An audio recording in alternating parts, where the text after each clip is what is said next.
እንኳን ለ130ኛው የአድዋ ድል በዓል በሰላም አደረሳችሁ። እንግዲህ አድዋን ስናነሳ ሁሌ ለማንሳት መሞክረው ሀሳብ አለ፣ ወይም ዛሬ በደንብ አጽንኦት ሰጥቼ ማስተላለፍ የምፈልገው መልእክት አለ። ምክንያቱም ከአድዋ ታሪክ ዛሬም በእኔና በእናንተ ህይወት ውስጥ ሊጠቅመን የሚችል ትልቁም ነገር ስላለ ማለት ነው። እንግዲህ በአድዋ ጦርነት ወቅት ጣሊያን ብቻ አይደለም ኢትዮጵያን የወረረው፣ መላ አውሮፓን ኢትዮጵያን የወረረው። በርሊን ኮንፈረንስ ላይ ተስማምተው ሲመጡ ሌሎቹን የአፍሪካ ሀገራት እንግዲህ እንደምታውቁት በርሊን ኮንፈረንስ ላይ ተከፋፍለዋል።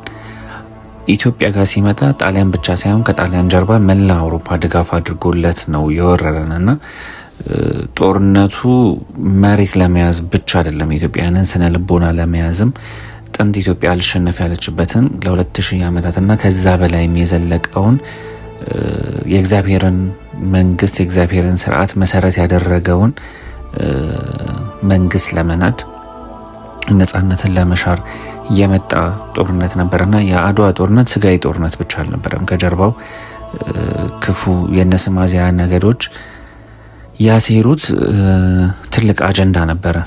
ከጀርባው ከአድዋ ጦርነት ጀርባ መሬት መያዝ ብቻ፣ ቅኝ መግዛት ብቻ አልነበረም።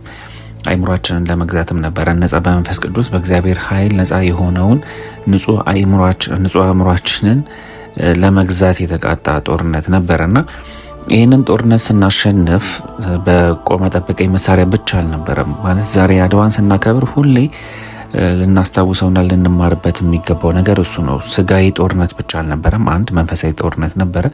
መንፈሳዊ ጦርነት እንደመሆኑ መጠን ደግሞ አባቶቻችን ያንን ጦርነት ሲያሸንፉ መንፈሳዊ ኃይል ያስፈልጋቸው ነበረ። ልናውቀውና ልንረዳው የሚገባው ነገር ያ መንፈሳዊ ኃይል ምንድን ነው፣ ያንን መንፈሳዊ ኃይል ለማግኘት ያስቻላቸው መንገድ ምንድን ነው የሚለውን ነገር ነው ዛሬ በእኔና በእናንተ ህይወት ውስጥ ሊጠቅመን የሚችለውም የሚጠቅመንም። እንግዲህ በዘመኑ በወቅቱ በጣም ከፍተኛ የሆነ መንፈሳዊ ንቃተ ህሊና ከነበራቸው ሰዎች መካከል አንዷ እቴጌ ጣይቱ ናቸው። እቴጌ ጣይቱ በመንፈሳዊ እውቀት የበሰሉ፣ መንፈሳዊ እውቀት ያላቸው፣ መንፈሳዊ ንቃተ ህሊና ያላቸው እናት ነበሩና እያንዳንዱን ነገር ይሄ ታሪካቸው በደንብ አልተነገረም እንጂ እያንዳንዱ እንቅስቃሴያቸው ከመንፈሳዊ መነጽር የተቃኘ ነበረ። ከመንፈሳዊ ንቃተ ህሊና አንጻር የተቃኘ ነበረና የአድዋ ጦርነትን ሲመሩም ሲያማክሩም መንፈሳዊ ውጊያ እንደሆነ ያማክሯቸው ነበረ። መንፈሳዊ ኃይልም ያስፈልጋቸው እንደነበረ አቅጣጫ ይጠቁማቸው ነበረ። በዛ መሰረት ሁለት ነገር በዛ ጦርነት ላይ ተጠቅመዋል።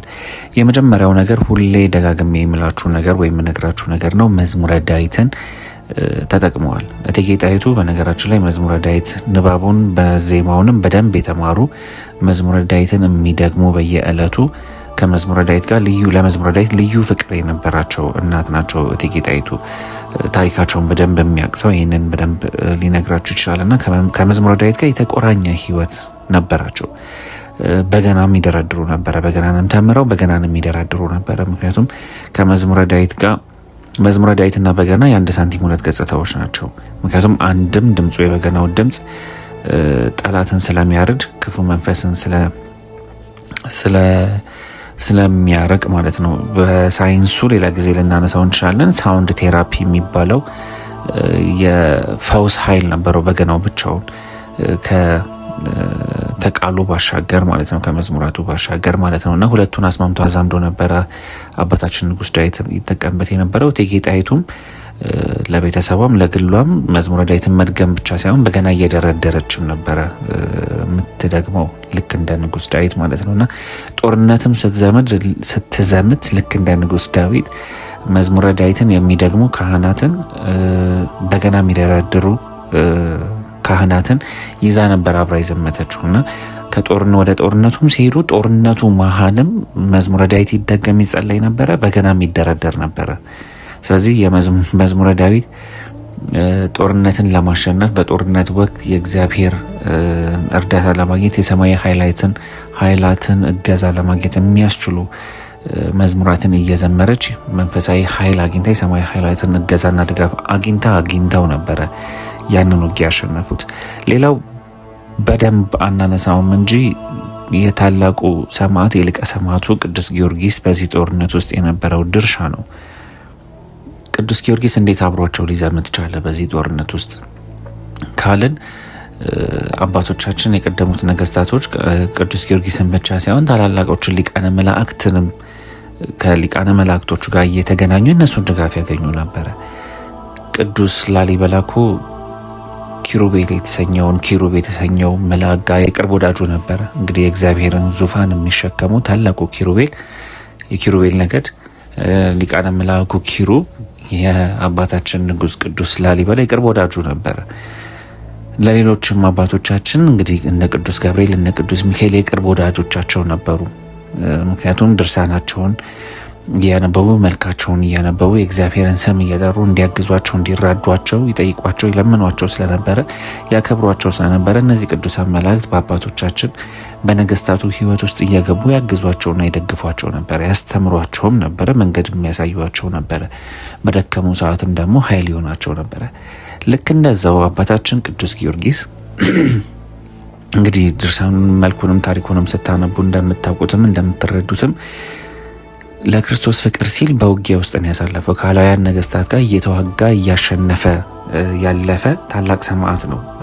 እንግዲህ ሊቀ ሰማዕቱ ቅዱስ ጊዮርጊስ እና የውጊያ ልምድ ያለው በውጊያ በእግዚአብሔር ስም የማሸነፍ ልምድ ስላለው እናታችን እቴጌ ጣይቱም ንጉስ ሚኒሊክም በዛ ዘመን የነበሩትን መንፈሳዊ ንቃተ ህሊና የነበራቸው እነዛ ካህናት የቅዱስ ጊዮርጊስን ታቦት ይዘው ዘምተው ነበረ ማለት ነውና በነገራችን ላይ ንጉስ ሚኒሊክ ይህንን ታቦት ያመጡት ከኤረር አካባቢ ከሚገኙ ዋሻዎች ውስጥ ከአንዱ ዋሻዎች ውስጥ እንደሆነ ይነገራል። እንግዲህ በኤረር አካባቢ ላይ በርካታ ገዳማቶች አሁንም አሉ። የተሰወሩም ብዙ ገዳማቶች እንዳሉ በነዛ ውስጥም በርካታ ኃይል ያላቸው ጽላቶች እና ሌሎችም ቅርሶች እንዳሉ ይነገራል፣ ይታወቃል። እና ንጉስ ሚኒሊክም አድዋ የዘመተውን የቅዱስ ጊዮርጊስን ታቦት ከዛ እንዳገኙትና ከዛ እንደወሰዱት ይነገራል ማለት ነውና እንግዲህ በምድር ላይ በነበረበት ሰዓት ሊቀ ሰማዕቱ አባታችን ቅዱስ ጊዮርጊስ ያንን ሁሉ ውጊያ ለማሸነፍ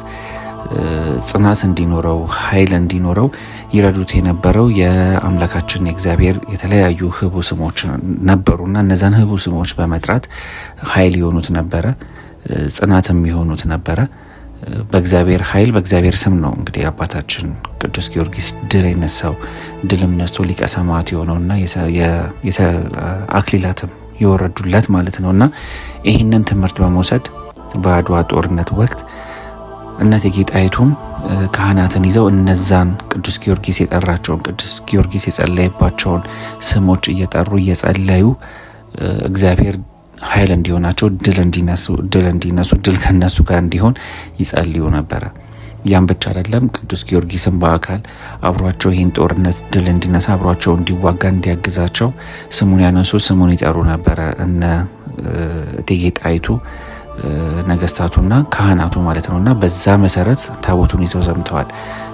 ገድሉን እያደረሱ መልኩን እያደረሱ ማለት ነውና ገድሉም መልኩም ደግሞ በተለይ ገድሉን ላይ አባታችን ቅዱስ ጊዮርጊስ እንዴት ያንን ሰማዕትነት እንደተቀበለ ያንን ድል እንዴት እንዳገኘ የረዱት የእግዚአብሔር ህቡ ስሞችና ኃይለ ቃሎችም ስላሉበት ቅዱስ ጊዮርጊስን የረዳ አምላክ እቴጌ ጣይቱንም እነ ንጉስ ሚኒሊክንም ረድቷቸው ቅዱስ ጊዮርጊስም አብሯቸው ተሰልፎ ያንን ድል አምጥተዋል ማለት ነውና በአድዋ ጦርነት ወቅት መንፈሳዊ ውጊያውን ለማሸነፍ እነዚህ ነገሮች ተጠቅመዋል ማለት ነውና ዋናው ልነግራችሁ የፈለኩት ነጥብ ግን ምንድነው ከዚህኛ ምን እንማራለን ነው። ምክንያቱም በነገራችን ላይ ገድለ ጊዮርጊስን መልኩንም ልክ እንደዚሁ አባቶች የተለያዩ ህመሞችን ለመፈወስ ይጠቀሙበታል። አሁን ድረስ ህመሞችን ብቻ ሳይሆን የተለያዩ በህይወታችን ውስጥ የሚገጥሙን መሰናክሎች እነሱም ለማለፍ መሰናክል ውስጥ ያለም ሰው እነዛን ችግሮች እንዲያልፍባቸው አባቶቻችን ሰዎችን የሚረዱበት መጽሐፍ ነው ገድለ ጊዮርጊስ። በምን መንገድ ካላችሁኝ እንግዲህ ያኔ አባታችን ቅዱስ ጊዮርጊስን የገጠሙት ፈተናዎች ዛሬም በእኔና በእናንተ ህይወት ውስጥ በተለያየ መንገድ የሚገጥሙን ፈተናዎች ናቸው። ምክንያቱም ክፉ ኃይላት በሰዎች ላይ አድረው በተለያዩ የህይወት ክፍላችን ውስጥ ይፈትኑብናል፣ ጦር ይሰብቁብናል። ለምሳሌ ስራ ቦታ ላይ ሆናችሁ በምን ምክንያት እንደሆነ ሳታውቁት ምክንያቱም በማታውቁት ሁኔታ ሰዎች ምቀኛ ይሆኗቸዋል፣ ሰዎች በክፋት ይነሳሱባቸዋል፣ ሰዎች ጦርነት ይከፍቱባቸዋል።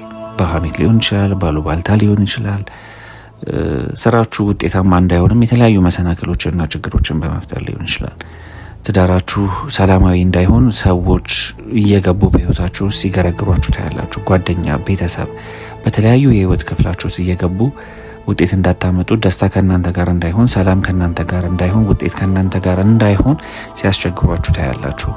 ይሄ ፈተና ነው አባታችን ቅዱስ ጊዮርጊስንም ገጥሞት የነበረው ፈተና በተለየ መንገድ በተለየ ሁኔታ ማለት ነው እና እነዚህን ፈተናዎች አባታችን ቅዱስ ጊዮርጊስ በጽናትና በእምነት ያለፈባቸው የእግዚአብሔር ህቡ ስሞች አሁንም እነዚህ መጽሐፍት ላይ አሉና ገድለ ጊዮርጊስን በመጥራት ገድለ ጊዮርጊስን በማድረስ በመጸለይ በተመስጦ ውስጥ ሆናችሁ ልክ መዝሙረ ዳዊትን በጸለያችሁበት መንገድ እንዲሁም ደግሞ ዘውትር ቅዱስ ጊዮርጊስ በህይወታችሁ ውስጥ የገጠማችሁን ፈተና ልክ እነ ንጉስ ሚኒሊክና እቴጌ ጣይቱና እነ አብርሃን ተዋግተህ ድል ንሳልን እንዳሉት ሁሉ እናንተም አሁን በህይወታችሁ ውስጥ የገጠመኝን ይሄን ፈተና እንድወጣው፣ ድል እንድነሳው፣ ድል እንዳደርግ፣ ውጤት ከኔ ጋር እንዲሆን፣ ሰላም ከኔ ጋር እንዲሆን እርዳኝ፣ አግዘኝ የምትሉት ቅዱስ ጊዮርጊስ ይረዳችኋል። እኔ በህይወቴ ውስጥ ቅዱስ ጊዮርጊስ ረድቶኝ ከብዙ ፈተና ውስጥ መውጣት ስለቻልኩኝ ማለት ነው። እኔም በህይወቴ ውስጥ ብዙ ያለፍኳቸውን ፈተናዎች ቅዱስ ጊዮርጊስ አባት ሆነኝ፣ አጋዥ ሆነኝ ያለፍኳቸው ፈተናዎች አሉ፣ የተሻገርኳቸው እሳቶች አሉ።